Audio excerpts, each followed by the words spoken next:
Okay, I will start. Thank you. Thank you so much for the introduction.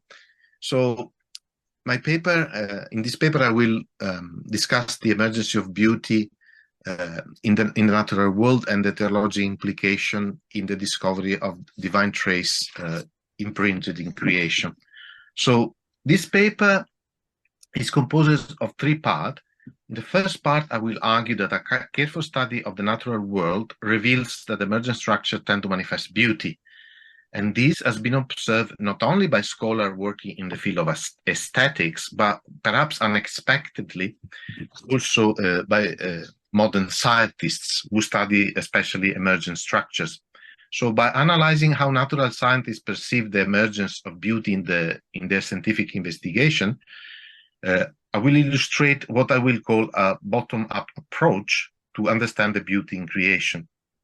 In the second part, I will reflect on the notion of beauty as a transcendental, together with goodness and truth. And these three words, beauty, goodness, and truth, are interchangeable. And I will comment on the fact that one of these transcendental, namely goodness, is also present in some biblical passage of Genesis, which describe God's creation. And these, I will argue, help to understand the notion of beauty and the intelligibility within creation, as reflected by the truthfulness implied by the logos through which God created the world. And then in the third part, the final part, I will bring some examples which illustrate the importance of an interdisciplinary dialogue between scientists and theologian. And I will argue this will take place in the suspended middle between the bottom-up and top-down approach. The suspended middle is a famous word used by Chivara. Let's start with bottom-up approach to understand the beauty. And modern scientists have used the notion of beauty in some scientific publication. For example, some scientists who carry research on biominerals have discovered, quote, that the interplay between calcium carbonate or similar minerals with organic molecules can lead to highly functional materials with hierarchical architecture and stunning beauty. In particular, Nordwing and co-workers describe the existence of a delicate interplay between the crystallization of silicate and bicarbonate in the production of very complex and beautiful microstructure. Also, protein folds, which are precise three-dimensional shapes resulting from specific sequence of amino acids, are remarkably beautiful.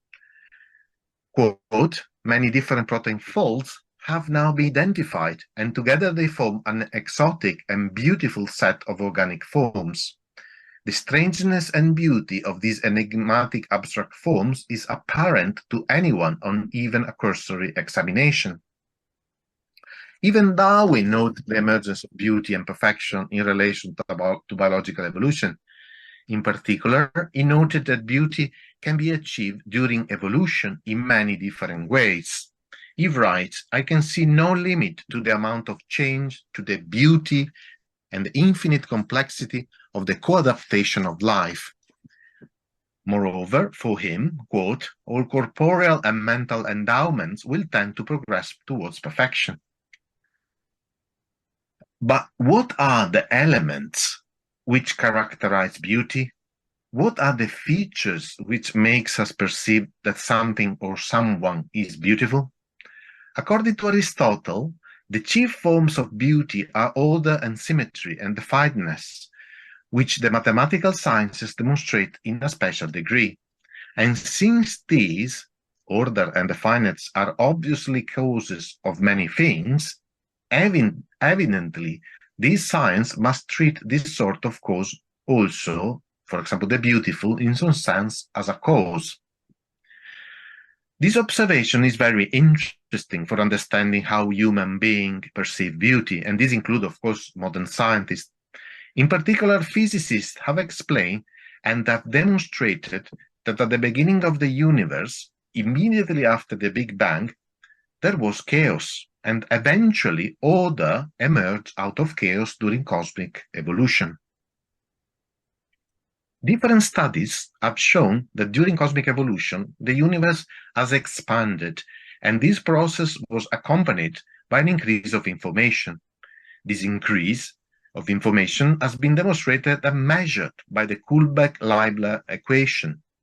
Kullback and Leibler studied divergence between probability distribution and reached important achievement in the mathematics of information theory.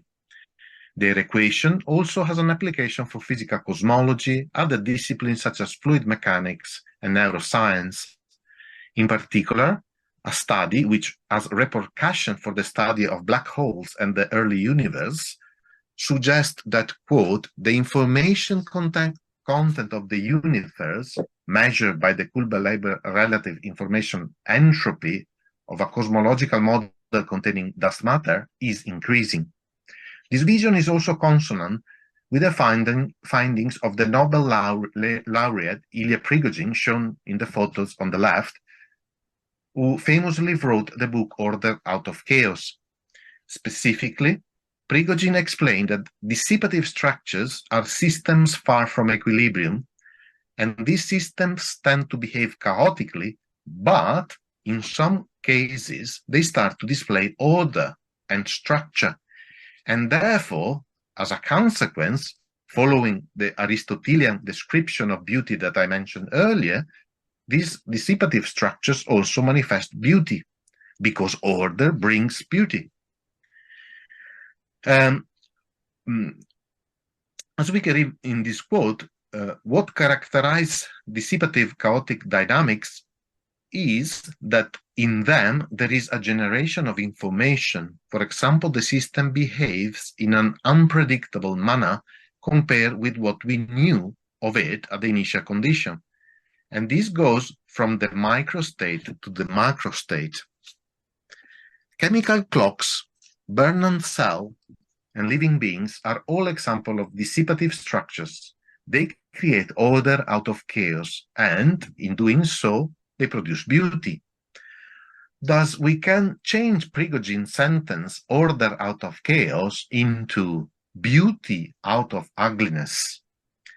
These findings suggest that the order and regularity and beauty, which emerge in systems far from equilibrium, shows that matter can transcend the limits which are imposed by the state of equilibrium.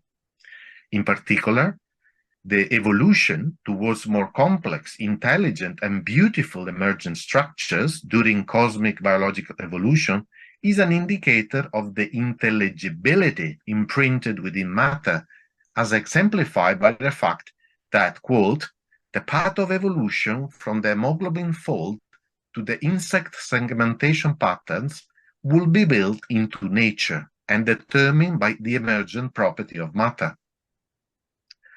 Let's analyze, for example, the beauty of this pattern of the wings of this beautiful butterfly in the center of the slide.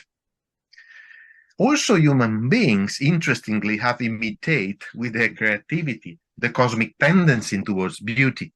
They, in fact, naturally like to create beautiful pieces of art, such as beautiful building, and scholars have discovered some laws of harmony, which confers beauty to things that are present in natural structures, which we then try to reproduce in building or other artificial structures. Let us now move from the bottom-up approach to the top-down approach to understand beauty in the natural world. And we will see that beauty is one of the transcendentals, together with goodness and truth, and that already the first page of the Old Testament refer to a transcendental. For Aquinas, beauty is, as I said, one of these transcendentals and that describe being. And I would like to share an example with you of a friend here in England, where I live, who once described the feeling of satisfaction while he was enjoying a particularly tasty pizza. And I was expecting to hear something like, this pizza is very good, but no, he didn't say that. He said it's beautiful while he was eating it. So in that moment, I understood that transcendentals are interchangeable. So in other words, my friend could have said this food is good or this food is beautiful, because beauty and goodness are transcendentals and they can be used as a synonyms. So I actually then asked myself, what if my friend could have said this is a true pizza while he was eating it? And actually, I believe it's possible to say this is to say that. So this is actually another proof of this interchangeability between goodness, truth, and beauty. We can say that this is a good pizza, or this is a beautiful pizza, or this is a true pizza while we're eating it.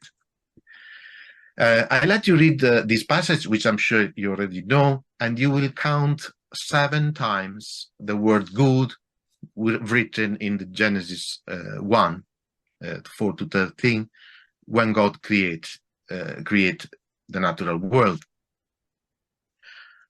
Let us now make the mental experiment to replace the word good in this Genesis 1 with word beautiful. And you will see that the text will still flow. And you can also replace the word good with the word true, as understood as a reflection of a true creative logos, and true can also flow in this sentence. In this biblical text. So concerning this biblical text from Genesis 1, Hans Jonas, a famous philosopher I studied quite a lot, wrote that, quote, God created the heaven and earth.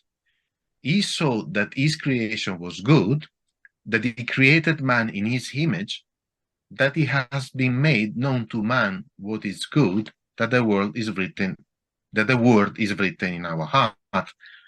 Thus, according to Genesis 1, goodness is imprinted in creation. In particular, Jonas also refers to, quote, a transcendent dimension which the biblical proposition claims for the nature of things. He is correct to reach such conclusion because goodness, which is a notion that we have seen was referred 7 times in Genesis 1, is one transcendental. Jonas then specifies, quote, that this biblical proposition from Genesis 1, for example, what through the symbolism of their literal meaning they suggest about reality, are, of course, in no way refuted by anything science has found out about the world and ourselves. No discovery about the laws and function of matter logically affect the possibility that these very laws and function may subserve a spiritual creative will. This quotation supports the thesis that modern science can explain how order, harmony, and beauty appear during cosmic biological evolution, but not why these have appeared in the history of the universe. For example, the writings of Prigogine contain many mathematical formulae and plots which attempt to describe nonlinear behavior of dissipative structures. This explains how this system behave and how all the structure can appear out of chaotic system.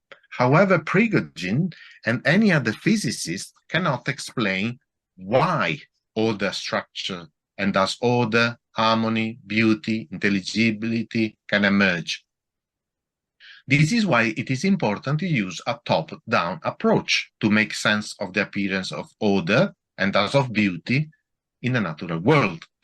And it is clear that the biblical text of Genesis reveals the transcendent dimension which appears in creation as a result of a top-down descent of transcendence. It is as if transcendence has united with the immanence of the natural world, and this is consonant with the fact that the Christian theology contemplates the mystery of incarnation, in which the divine Logos assumes human flesh in the Son. As we have seen, Jonas explains that modern science cannot refute the transcendent dimension within the natural world. This is not because scientists should be polite and considerate towards people who believe in the Bible, in order to avoid hurting the feelings of the faithful, but rather because it's simply impossible for scientists to deny the existence of such transcendental dimension in the natural world.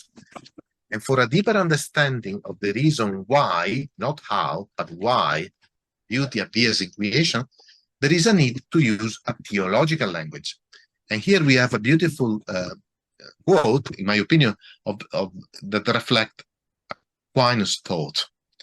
Being, truth, goodness, and beauty are all ultimately one and the same reality, differing only in our apprehension. Furthermore, all that exists is linked together in an harmonious hierarchy, a great chain of being in which the lower participate in the higher, while the higher serves as an exemplar or model, drawing the lower to itself.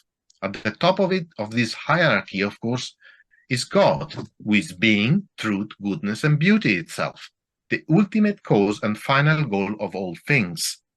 In the last analysis, then, things are beautiful to the extent that they participate in God. Specifically, Aquinas, following Pseudo-Dionysius, explains that God, quote, produces beauty in all things insofar as he is the cause of their harmony and their intelligible radiance.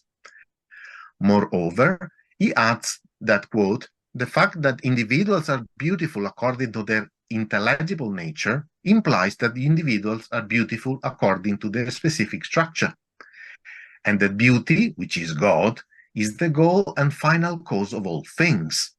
For all things are made so that they may in some way imitate the divine beauty. Thus, emergent structure by point naturally towards beauty and concomitantly pointed towards goodness and truth, they point towards God. It is now time to move to the last part of the presentation, namely a discussion in the suspended middle, at the interface between the bottom-up and the top-down approach. There is no doubt that a fruitful dialogue between scientist and theologian is needed in this field, and I would like to present quickly three scientists that have recognized that there is this need for metaphysics. And there is a need for metaphysics in order to approach these issues. So the first is the physicist Paul Davies, who recalled another scientist physicist called Charles Bennett, and he writes, mathematically, we can now see how the nonlinearity in far from equilibrium systems can induce matter to transcend the cloud-like nature it would manifest at equilibrium, and behave instead in dramatic and unforeseen ways, molding itself, for example, into thunderstorm, people, and umbrellas. The second is Christian de Duve, a Nobel laureate famous for his study in biochemistry. He writes that life and mind emerge not as the result of freakish accident, but as a natural manifestation of matter written into the fabric of the universe. I view this universe as made in such a way as to generate life and mind, bound to give birth to thinking things. And finally, the zoologist Robert Riedel writes that evolutionary principle of self-organization allow a post-stabilized harmony to develop, producing sense and purpose within creatures, and allowing even God to be revealed or sense as a necessary hope. This quotation, in my opinion, shows that it is possible that scientists can interact with theologians because they recognize that the natural world contains order, intelligibility, harmony, and beauty. And I want to bring some examples that further support this perspective and demonstrate that emergent structures, such as living beings, are deeply teleological in their nature. In this slide, I show two ways to understand biological evolution using the precursor of the giraffe. According to the Lamarck interpretation of biological evolution, the precursor of the giraffe embarked in an evolutionary path which led to the neck elongation in order to pursue a desire, namely the necessity to reach leaves further up the trees in order to survive. This is very different from the Darwinian understanding of evolution on the below. Lamarck, which on the top right, describe a gradual change of the precursor of the giraffe motivated by a desire. Instead, Darwin thinks in terms of randomness, of the genetic changes which select the fittest. And the notion of teleos is missing in Darwin, arguably. And similarly to the precursor of the giraffe, also a bacterium which runs out of food in its surrounding needs to invent a solution in order to survive. And it has been demonstrated that a bacterium can learn to swim in order to reach sources of sugars which are located far away. So I will argue that there is a similarity here between the neck elongation of the giraffe, of the precursor of the giraffe, and this bacterium. And let us take, for example, a look to this engine that the bacterium self-builds in order to reach its goal. And this is called the process. This is about the process of chemotaxis. So, as I said, reaching something far away, some sugar far away, to swim towards it. And it's because it's run out of food and they need to reach this source of sugar. And I want to share with you this video, and I would like you carefully watch this video, because I'm sure that you agree that this engine, which has been developed out of a desire, out of a teleos, is also beautiful to watch. And I think this video also helps to grasp the meaning of a quotation of Aquinas, that when he wrote that, quote, "If something is made of parts, those parts must be in harmony. And though the parts are various, they must be compatible.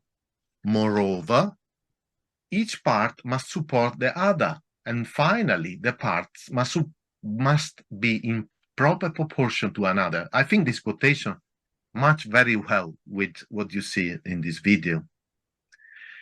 And similarly, we could say about the giraffe that I mentioned earlier. So look how beautiful is the neck of the giraffe. I'm sure you agree it is beautiful. And there is an analogy, therefore, between the precursor of the giraffe and the bacterium, which developed its engine to swim, because both wanted to reach a source of food far away in order to survive. And this is manifest with beauty. And given the interchangeability of transcendentals, we could also say that the engine which the bacterium has built and the elongated neck of the precursor of the giraffe, both teleos are good. And the implication is that the search for this is intrinsically good. And in other words, when these two creatures have invented the solution to survive, they are saying something deeply teleological. They are saying yes to life. I want to be alive. And Jonas defined metabolism as needful freedom, and this is very related to what I just presented, because this needful freedom harbors, quote, with itself an inner horizon of transcendence. And this is for each organism wants to reach its environment to stay alive. Arguably, this applies both to the giraffe and the bacterium that I show you. And now think about the slide of Lamarck and Darwin. And here we understand the Lamarck view is consonant with this quotation, because it also kind of arguably refers to the inner horizon of transcendence, which each organism must reach in order to stay alive. So also the theologian Bongard reiterated the same concept by saying that metabolism is a fundamental property of life, which Jonas interprets metaphysically as the self-affirmation of life, and with the quite unusual attributes of inwardness, transcendence, and freedom, which Jonas ascribed to every living organism, organism, it succeeds not only in incorporating human beings into the totality of the living, but also in understanding the notion of being as living being. So transcendence does not uniquely concern human beings, but also non-human living beings, including bacteria and giraffe. And the extent of perception and recognition of such transcendence is enormously different in degree between a bacterium and a human being. A human being, in fact, is a rational being in contrast to a bacterium. However, and this is important, following Jonas' logic, this transcendence is still present, although with different intensity, in both creatures, since both are alive, both a bacterium and a human being are alive, and both carry the needful freedom of metabolism, which is the common denominator of all living beings. And we can now understand better Aquinas' reference to God as being, truth, goodness, and beauty itself, and the ultimate cause and final goal of all things. And following what I presented in this paper, it's clear that transcendentals such as beauty are present in creation, and we can assume that they represent divine traces imprinted in the natural world. And this is the concluding slide. Just to show you that I have argued for the existence of a teleological behavior, which is accompanied by goodness, the fact that each living being self-affirms its desire to be alive. And so beauty, beauty, given the appearance of symmetrical and ordered structures, goodness, as I just said, and truth, which reveal intelligibility. For example, a clever solution invented to reach an end.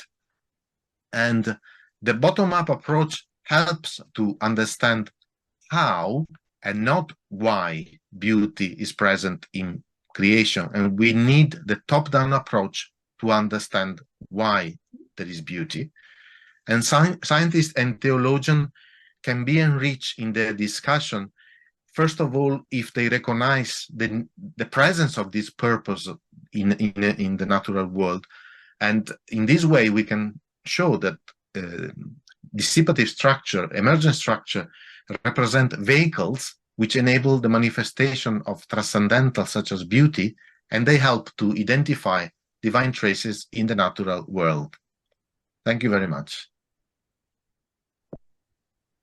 Thank you very much, Dr. Luca Settimo, for this fascinating paper, which combines Thomas Aquinas, Aristotle, and biological aspects of life and a lot of philosophy. Fantastic and fascinating paper. Thank you very much. We have around 15 minutes for questions and discussion. So I'm going to open up for Q&A. Dr. Andrew Jackson, would you like to read it out, Andrew, or ask it directly? Or? Sure, yes. Hi, Luca. We've discussed this many times, and Really? we don't agree on everything, just for the benefit of other people. So my question is, if you take something that is, well, first of all, if you say that beauty, quoting Aristotle, is to do with symmetry and order, that kind of thing, if you were to take something that really exists but is chaotic and disordered and non-symmetrical, the very fact that it exists means that it's, in one sense, it is true. And therefore, if it's true, it must also be beautiful and good, as you say.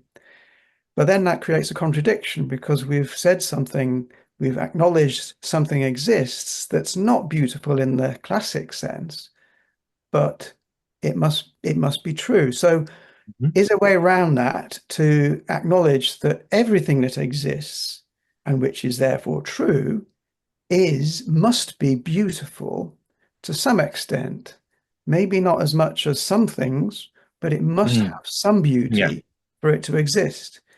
And therefore, this is one of the bees in my bonnet, as you know, that privileging the symmetrical, the ordered, is a bit of a mistake in the natural world. We have to also realize that the particular, the individual, the transitional, the ephemeral, all these kind of things, which is very much part of Darwinian natural selection, is also beautiful in its own way. Mm-hmm. Don't have to resort to discredited Lamarckism, because we can see even evolution, which has an apparently random mechanism, still is generating beauty and still has a divine purpose behind it. Yeah, thank you. I see what you're saying. So, first of all, the fact that that chaos also exist, and there is in it, you could argue there is in it a very low level of beauty on it. I wouldn't say it's completely absent.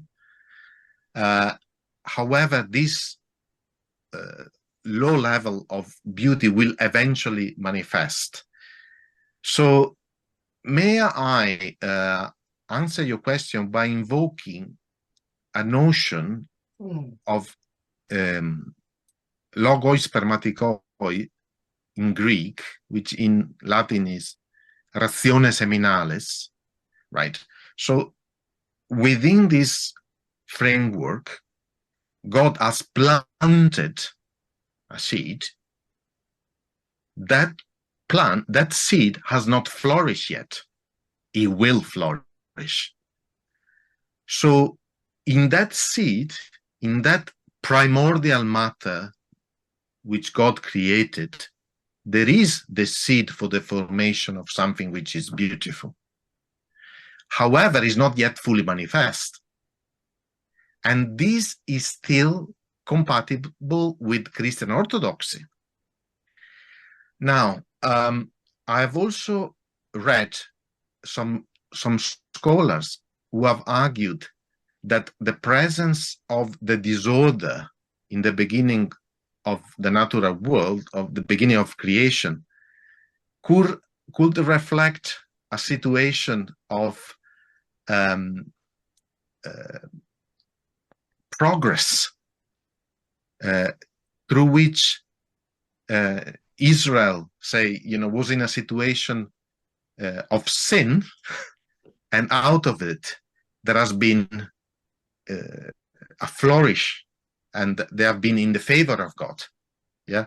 So, as you know, the first word of Genesis would also say that the world was formless. I think the word is something more or less like form. There was not yet form. So there is even a compatibility between this absence of form at the beginning of creation and what will eventually emerge. But some people could love the Big Bang. It's a beautiful thing. I'm not saying there is no beauty in it, but it's not yet manifest. There are so many things I would like to say, but these are the first that come in my mind. Could you say, like David Bohm, the famous physicist, in his book, I can't remember the name of his book, but he makes the point that a random line or a complicated curve is not disordered, but is extremely ordered, because in order to map out every single point on that requires a huge amount of intelligence and intentionality. Yeah. So what might seem to be disordered, it depends on your view of God's involvement. So if God is entirely involved in everything, in every detail, then what might seem to be a chaotic jumble is actually hugely designed. And in fact, what's crystalline, like a crystalline lattice, is in one paradoxical sense less designed, because it requires less effort, less information content to actually create it. Yeah. So that turns the whole thing on its head, makes the chaotic and the disordered actually more designed. And this is one of the bees in my bonnet, that people try and resurrect design arguments are only looking at things with low information content, because I agree that there could be a beauty also on a very simple thing. But the point is, we may not see beauty in it, but that's because we lack the cognitive power that God has. I agree. He is the one who put it together. Yeah. Anyway, I'll shut up now, so I won't. No. If I could rephrase what I was, you take a piece of rock, it looks like insignificant, right? But then I go to analyze deeper and deeper and deeper, and I see a microcosm of atom, neutron, electron moving, and yes. So, however, there is an increasing level of complexification, and I'm sure you agree with me, in cosmic biological evolution, which is accompanied with an increasing search for purposes, for ends. And the appearance of life, I think, is one big thing. Life with all its vulnerability and fragility, and then the phenomenon of the living and the human. You know, we are, somebody says, not microcosm, not microcosm, not macrocosm, but mesoscopic. So it's not micro, not mega, but meso. So something in between. So, and then, you know, some theologians have also involved kenosis. You know, is there a level of this, you know, the suffering of evolution? Can it find this parallel in the incarnation? That's another reading you can give. So I think this will require a long discussion, but I see what you're saying, and yes, I think even a neutron is beautiful. Thank you, Dr. Settimo. We have Dr. Winslow ask the next question. Over to you, ma'am. Thank you. Can you hear me okay, everybody? Yeah. Yes. Great. I just love this conversation so much. Thank you so much, Luca, for this beautiful talk. I loved your consistency throughout, showing us how we can have beauty, truth, and goodness throughout all of Scripture, right? Interchangeable. I'm going to read Scripture in a different way now, so thank you for that.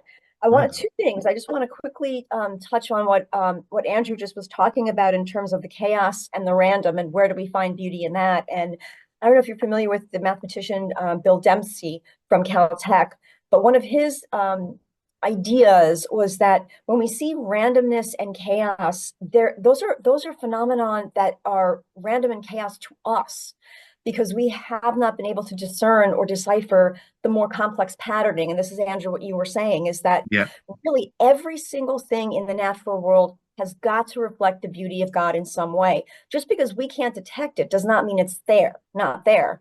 That's true. So I was thinking about Jonathan Edwards, and Jonathan Edwards was one of the premier theologians in Christian aesthetics and in aesthetics and beauty. And people don't think of Edwards in that way, but he was. And he wrote in his final treatise, which is called Charity and Its Fruits, and he wrote in this treatise that all beauty that we see on earth is what he called secondary beauty. So beauty in nature, beauty in human beings, beauty in architecture and arts and literature, all the beauty that we see is secondary beauty that points to the primary beauty of God. So we understand God's beauty by understanding the beauty in the natural world, because we encounter it every day. We can't encounter God's spirit directly in the way we do a beautiful flower or a rainbow in the sky. And so really all beauty points to God's beauty. But then as a biologist, you think to yourself, well, not everything in nature is really beautiful, is it? We have decaying carcasses. We've got maggots that are, decomposing. We've got all kinds of repugnancies in nature that we turn away from. We can't even look at it because it's disgusting.